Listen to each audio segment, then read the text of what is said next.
The Simone Feiler Podcast, giving authors a platform. Welcome to the podcast. Well, it is such a privilege to be chatting with the vivacious and incredibly inspiring Julie Cross on my podcast again. Julie recorded her latest audiobook, Living and Loving with Autism, as an audiobook a couple of weeks ago. We had a chat after the recording, which you can find on the Simone Feiler Podcast. This is new, Julie, by the way, so please like, subscribe and share with your friends so you can tell more people about Julie and the other authors that I chat with.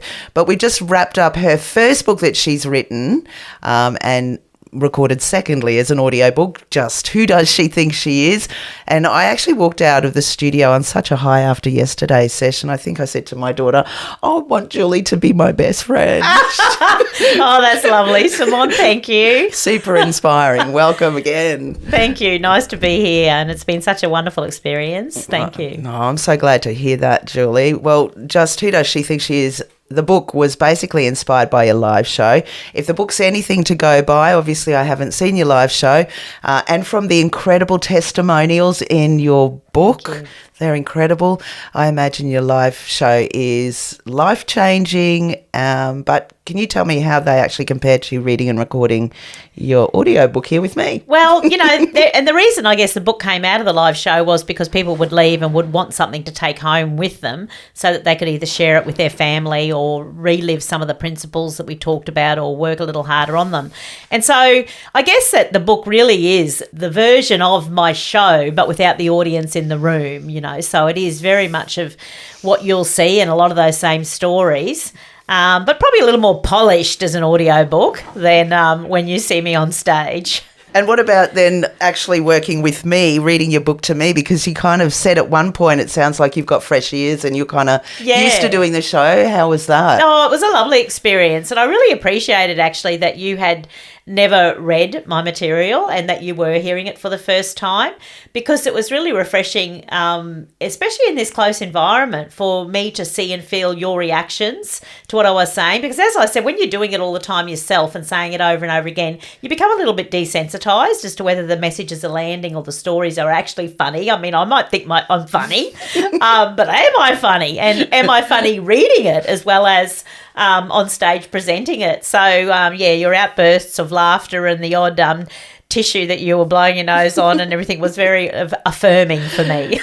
It was definitely a roller coaster. I can't believe, because usually I try and contain myself. Obviously, you're doing your job in there, narrating. Sure. I don't want to interrupt you, but whatever that line was about the difference between the guys and the girls, I was barely laughing so loud. I had to stop the recording and say, I'm so sorry, this is unprofessional, but what? That's so funny. Oh, no. Well, it is an up and down journey, that's for sure. And, so often, and I anticipate, that I hope people will have the same experience in listening to the audiobook that they do when they come to the show, is that it's an up and down journey. Life's an emotional journey, and life is a journey of ups and downs. And I very much try and capture that in the book to normalise it, because I feel like we've forgotten that life is good times, but you don't know good times unless you've been to the bad times, because you don't know what they feel like. To really feel life, you've got to do the opposites. You don't know happy unless you know sad.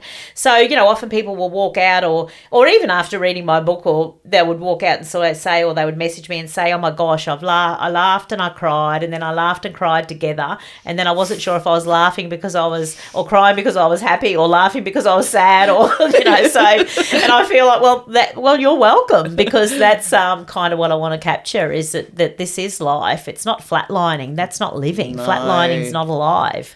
Living is up and down. It's so timely because, with the internet and everything, you have to always, I don't want to say you have to always, but everyone seems to just put all the great moments on there, sure. and the beautiful moments, and sure. everyone's picture perfect, but it's not like that. No, and behind every, perfect Instagram photo, there's a mess going on somewhere. We've all got messy lives.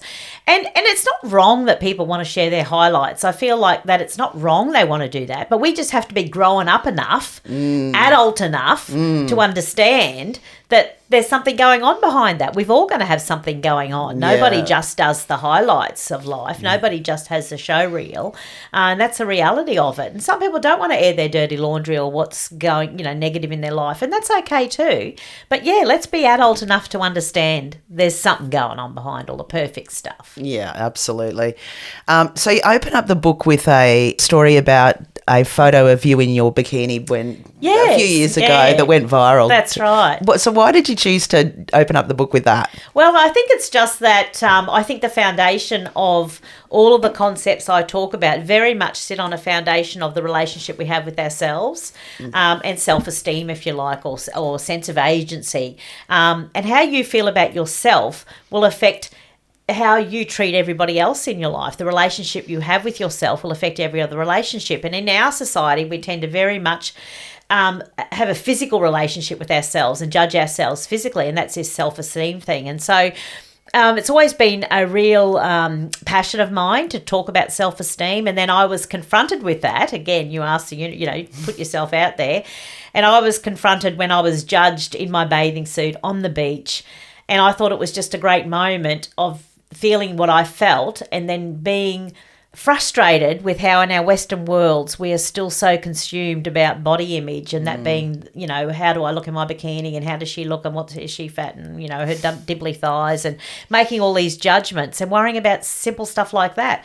And so, that post that went viral after sharing that, it was just a perfect illustration that we're still so consumed that a post of me in my bikini would go viral because I'm talking about body image and I'm in my 50s. I mean, gosh, who does she think she is? Yeah, that's right. And the fact that it went viral just would be indicative to the fact that we still have a real deep emotional wound in first world countries around body image.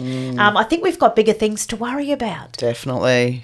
But there was good feedback from that, people. It was incredible and it inspired people, and that's right. Yeah. And I mean, it did. It literally, there was 45 points of contact with the media. I was on morning TV. I was in New Idea magazine. The Project tried to get me on with Kim Kardashian because she was in the country at the time. Wow, that's huge. There were online interviews with radio stations and magazines, and it was because it did hit a nerve that people were being consumed by body image. They still are, Simone. There's still so much work to do. Yeah. And we're trying to cure aging. We're acting like it needs to be cured and endured instead of embraced and celebrated. Yeah. And so it's still an issue, and it's still something I talk about because this is the foundation. If we don't get this right, then we're trying to build strong businesses, strong families, strong personal lives on shaky foundations. It always comes back to how we're feeling about ourselves, and we need to be able to look in the mirror and love who we see.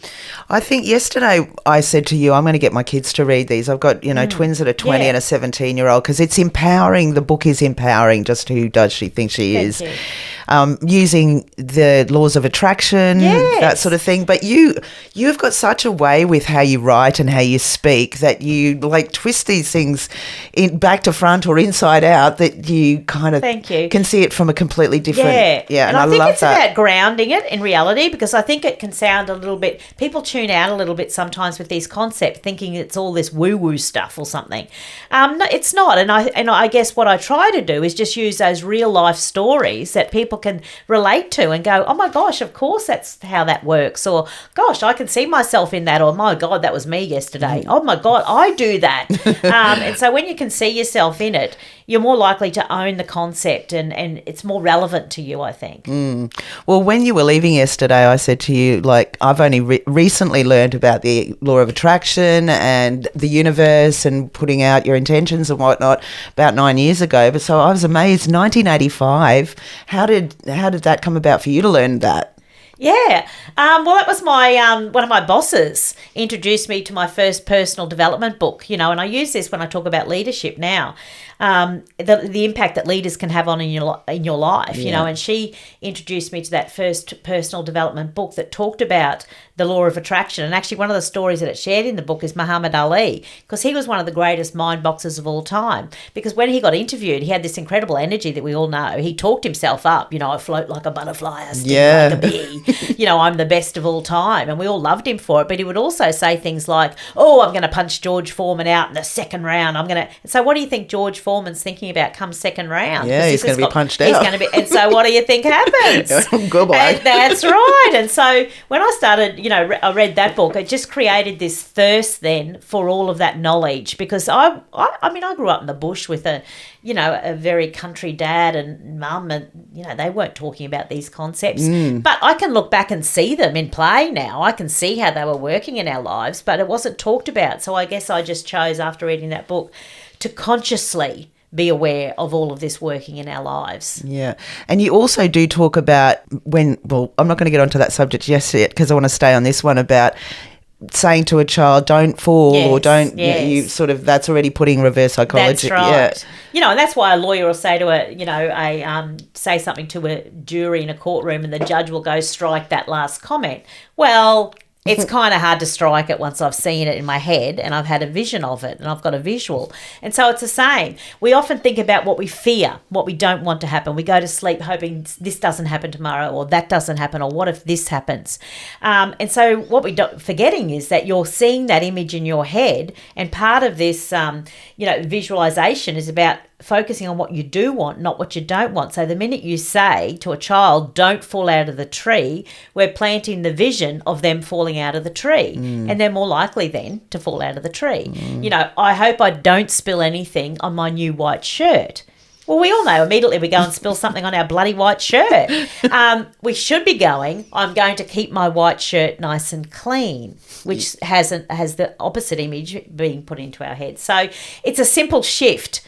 But, and news does this, we just love to speak in the negative. We love to post all the photos on social media, all the videos of some nasty thing happening, and think somehow that we're doing a service in the world by doing that. No. We're not. If it doesn't elevate anybody's energy, it's probably not worth sharing. Yeah, that's pretty much all the news channels all the time. And that's why I don't watch the news. Ditto. Yeah. So you also go back to finding what your inner desire, what you really love to do, because I think there's, personally with me again, my children must be sick of me talking about them.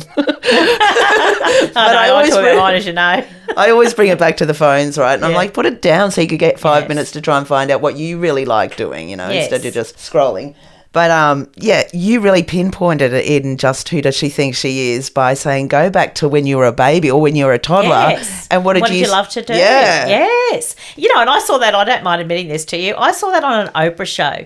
We talk about people who have influenced our lives over the years, and, in growing up, I mustn't have been home very often from school, but it must have been holidays. And, Oprah was on in the middle of the day back then. And I just remember once this Oprah show, and they were talking about if you went back to your childhood and what is it that you would love to do then as a child naturally, when it had nothing to do with money or earning an income or paying the bills. Yes, and I speak about that I used to climb on these wooden tank stands where they didn't have a tank on, and I'd push a ladder up to it and climb on, and it became my stage, and I would perform up there, and I don't know what I was performing. I think I was singing or something. But I'd pretend that I was on this stage performing to all the imaginary people. Well, who would have thought, who would have thought that would be my thing? Well, of course, knowing what we know, we should expect that. And then I also had that little book that Mum gave me many years ago that she'd kept for me, that was just an exercise book, but I'd written on the front, nice things. And in that book, I'd, collected all these quotes and I'd typed them out on one of the old typewriters with lots of whiteout on them and stapled them in and written poems in it. So the written word as well as performing on stage. Now, it doesn't always mean it happens straight out of school. And that's the other thing that's really important for people to understand, that you've got to go on a journey to get there. So I spent all those years in the room of hairdressing, growing into who I needed to be and be ready for when it was time. And so you do your best where you are. And then suddenly I found myself on a stage, and suddenly I found myself writing. And then I looked back and went, oh my gosh, there it is. I've come that full circle. But I only got here because I owned the stage I was on at the time. So I took hairdressing and I gave it everything I've got. I didn't say, well, I'm going to be on stage one day, and so I'm, don't want to get too tired before I get there, so I'm not going to give much to this job. I gave it all I've got. Yeah. And then the universe, shuffled in around me and just, yes, good on you, and kept lifting me up to different stages until suddenly I find myself doing this today. Yeah, amazing. And with that also, you talk about the girl working in the airport at the shop there who didn't want to be there, you know. But everyone has a choice, and that's right. one of the things that's so empowering about just who does she think she is that you've actually got a choice. Yes, you can. And I feel like we're not, and I wish that we were giving this message at schools these days and empowering people up rather than, thinking about everything that's wrong, that you have a choice the way you respond. It's not everybody else's fault all of the time. And if somebody said something bad to you, I am sorry that they said that. And no, they probably shouldn't have said that, but they already did. Yeah. So the only choice you've got now is what you will do to respond to what they've said. So it's over to you. So we can walk around and talk for a week about, oh, well, she shouldn't have said that. It's not fair. They should go and do a show for them about being unkind. Everyone should be kind to each other. Haven't they got to be kind? But, in the end, she's already said it. Why are we wasting our time worrying about all of that? Let's just get on with it and let it go. Let it go. It's a choice. What would you recommend to people, apart from obviously reading your book now, listening to your book, or soon when I get it out, or going to one of your stage shows, that they try and find that inner spark within themselves, to really make a choice and not start saying, I'm not going to do it today, or I'm not good enough to do that, or... Well, you just got to do something, I think. And again, I heard this quote the other day, and I love this. It was, I think the era of data collection is over. And what they're saying is, and I just so agree with this, we have got enough data on that. If we take the example of going for a walk, because everyone can relate to that. Oh, I'm going to start an exercise program. Oh, I'm going to start walking. Oh, yeah, I'm so motivated. I just read Who Does She Think She Is, and I'm going to start my exercise program. I'm going to start tomorrow. I'm so excited. And then, they get the outfit, they set the alarm, and then... the alarm goes off and they don't get up. What are they blaming? Oh, well, I was just tired. Or, no, I've got to go to the doctor's first thing and make a doctor's appointment, check that I'm okay. Or I haven't got the right gear. Or, I need Lorna Jane. No, you just need to get up, get your feet on the floor and get out the door. People aren't sitting around going, well, I haven't got enough data on that. I don't know that exercise is that good for me. I'm waiting for the government to spend another $1 billion to discover that exercise is good for me. No, we've got all the data on that. We know exercise is good for us. Everyone in this country, I think, knows that. Yeah. We have got, we have got boots at home. We have got walking shoes. We have got paths to walk on. We have got free equipment on those paths. Yeah. So there is no more data collection. We know how to walk. We do it every day. We don't need any more skill on that. We have the equipment for it. So there is only one thing missing. That is getting your feet on the floor and getting out the door. And that is personal responsibility. And that's what nobody seems to want to talk about, because the minute we talk about that, oh, but you can't say that to poor people, not everybody can walk. Well, it's not for you. I'm not talking to you. That is such a point, though. Yeah. Like, we are not looking within ourselves and being motivated. Everything's easy. Everything's handed out. Yeah. Everything's available and accessible, and you don't have to do anything. You can just basically... Yeah. But if you want to achieve something, or you want to live your best life, you can't just rely. You've got to show up. You've got to do something. And I feel like, Simone, that the main point of this is that we individually pay the price for that. And that's what nobody seems to be saying, is that it will be your dreams that don't get realised. So that's a price that you will pay for not taking responsibility and saying, it may not be my fault, but what is my responsibility in this? What is my responsibility in this? Just because a McDonald's opened up in the suburb next door does not mean you have to drive through the drive-through every week. No. Nobody tells you to do that. Well, they shouldn't put a McDonald's there to tempt me. The government should take more control and not put McDonald's there right near where I'm looking at it. No, it's your responsibility. We all know that lettuce is better for us. Again, we know that in this country. We have the data on that. So you make the choice. What about people that say, I would like to be famous, or I would like to do this, and I'd like to be on the stage, but I'm just not confident enough. Yeah, well, again. Let's go into therapy. I'm just not confident enough.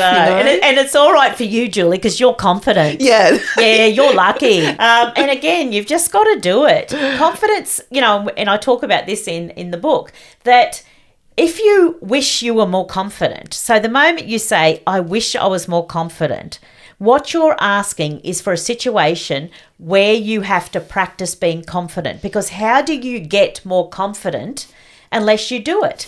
It doesn't come to you as a gift. When you get up on stage, you are practicing confidence. So I still feel nervous every time I get up on stage, but I push through that because I know that that's me living on the edge. I know that that's me challenging myself. I know that's me living, because that's what life feels like. It feels scary. It feels exciting, but it's exhilarating. And it means that I'm stepping out of my comfort zone. I'm challenging myself. And as I do it, my emotional muscle of courage and confidence is getting stronger, because every time you work out a muscle, you make it stronger, just like our physical muscles. How good is that? How good is Julie? Like, it's you a rock. pleasure. And then also giving and receiving. Your chapter on that was, so relatable and insightful, that you give, but you also have to be prepared to receive. That's right. So there's a lot of people that say, like, there's the people that just take, and there's the people that are people pleasers and whatnot, but you got to learn to do both. Yes, absolutely. And it's a flow. What flows from you flows back to you. So whatever I want more of, I give more of. So if you want people to be kinder, then we all be kinder, and it will flow back to us. But you're right, it's that great, the story of you give someone a compliment and you say, you look great today, and then they go, oh, what? No, I don't feel great, this whole thing. Well, that's like pretty much, throwing a gift straight back at a person. And what you're actually subliminally, subconsciously saying to the universe is, I'm not worth the compliment. So when someone gives you a compliment, we receive it. And we say, thank you very much. I will never walk over a 5-cent piece on the ground. I would never walk over it. I will always pick it up, because I'm showing the universe that I am worth even the 5-cent pieces, and that I will treat that 5-cent piece with respect, because they add up. Yeah. So it's just a bit about how you move through your life. And I think that it does ripple into everything that you do. So... and I did talk about too, when I give and receive, how some people think that line goes, I receive. Like, we show up to work and, with a bad attitude, and say to the boss, well, look, I've got a really good attitude. I keep it in the glove box of the car. If you pay me more, I'll bring it in. No, you bring in your good attitude regularly, and then one day you attract being paid more. That's how it works. You've got to give first, and then it comes back. That's called entitlement if you're doing that. Yes, that's right. You can't always expect to have the tomatoes without planting the seed. You're so, I've said inspiring, and you're very funny, but you're very uplifting and you're empowering. Even just working with you has empowered me, makes me feel good about myself, and that I've got, so much to strive for. But you've been through some harrowing times. I mean, firstly, not so harrowing, obviously, your son born with autism, you had to learn that. But during that time, your husband had a stroke and then you lost him. How did you get your mindset to a place where you're now here and so positive about that? Yeah, well, the worst of it wasn't very pretty, and so I'm very honest about that too. But I surrendered to that too, and that's that life is messy thing. I had to very much surrender to that. Just because life had gotten so messy and so painful doesn't mean we still weren't on track. And that doesn't mean I got that straight away. I fell into a spiral, because like energy attracts like energy. So it happens in the positive, but it also happens in the negative, which is where those saying comes from. It comes in threes. Why doesn't life give them a break? Because when you get caught in the negative spiral, it gets worse before it gets better. And I got worse before it got better. But it just got to the point there. And also I'd already done some personal development in my life, so I knew some of these concepts, but I really just wanted to talk about them, not have to practice them. And so this was that tipping point again. And so it became a choice. It's my life. Now, there were times that I felt like, what have I done to deserve all of this? But I had to talk through that again. The universe is not out to get you, Julie. This is life. Nobody promised us none of this. And so, you're not special. You haven't done, so just this is your life. This is how it is. So I would have my pity party. But then it was reminding myself that what sort of life do I want to live? What do I think I deserve? And then one step at a time, one thought at a time, one choice at a time, just working my way back up through the emotional scale. Gratitude, then finding hope, sinking back down to despair, allowing myself my sadness because it's sad. We need to normalize sadness. If you don't do your emotions, they will do you. Yeah. Have a big cry because it's sad. And then a step at a time, keep getting back up. And so it was just a process, I guess, a day at a time, but it didn't always look pretty. I have many moments of shame, but that's okay. It was all part of the journey. And from the perspective of just who does she think she is, it's like the universe and Flash are all there anyway with you, with the signs that you see, Yes. and everything can be turned into hopeful, That's right. Absolutely. Yeah. Feathers, I love I this know, story. I see angels in feathers. Flash may have left this world, and I'm so glad that I can view the world with that childlike, not childish, but childlike awe and believe in the magic beyond here. And so, because I choose to believe, yes, Flash has found ways to show up for me, to let me know that he is watching over us all of the time. And so I choose to believe that, and that helps me, lift my energy, and that makes me better for everybody else. Exactly, that's good. There's so much jam-packed. I love the book. It's incredible and so enlightening. Like I said, I want my kids to read it. I love the way at the beginning you talk about babies and their self-image, Yes. toddlers and their self-image. Yes. Funny, true. And I would recommend people read it just for that as well, or listen to you narrate it fabulously as you did. So what's next for you? I mean, Simone, I've got probably another 3 books in me, I reckon. I've got another book around all the angel feathers and all the signs that I get all of the time. I just have so many stories, like the Moses story that I share in the book. Such which a great... is a pretty incredible story about the clever universe and how it shows up for us. Yeah. And so I have many more of those stories that I would love to share. When somebody said to me one day, Julie, how come you get all the miracles? I don't get all the miracles. We all get all the miracles, but I just choose to notice and name them. And so the universe is happy to give me lots more, so we've got, and so I'd really love to normalize all of those concepts as well, and looking for those signs, and that people can find them in every day and everywhere all the time, of the universe trying to say, I'm here, I'm listening. So more books, and look, my speaking I just love, and so more of my speaking, and I'll just go wherever the stages take me. Awesome. Where can people find you? juliecross.com.au. All my links there are all there for my social media, etc. And you're doing what was the thing that you mentioned at the end of your book? You've got some course? Oh, yes, Recharge a Sparkle, which is also on my website. So, yes, everything's on my website, and these will be on my website too, won't they? Yeah, definitely. I'll be getting them on. I suppose I better get to the edit. Thanks so much, Julie. Thank you, it's been a pleasure. Simone. It's been a pleasure working with you. It's been awesome. Thank you. Thank you. Thanks for joining the Simone Feiler Podcast. What's your story? Contact Simone for a chat at brisbaneaudiobookproduction.com.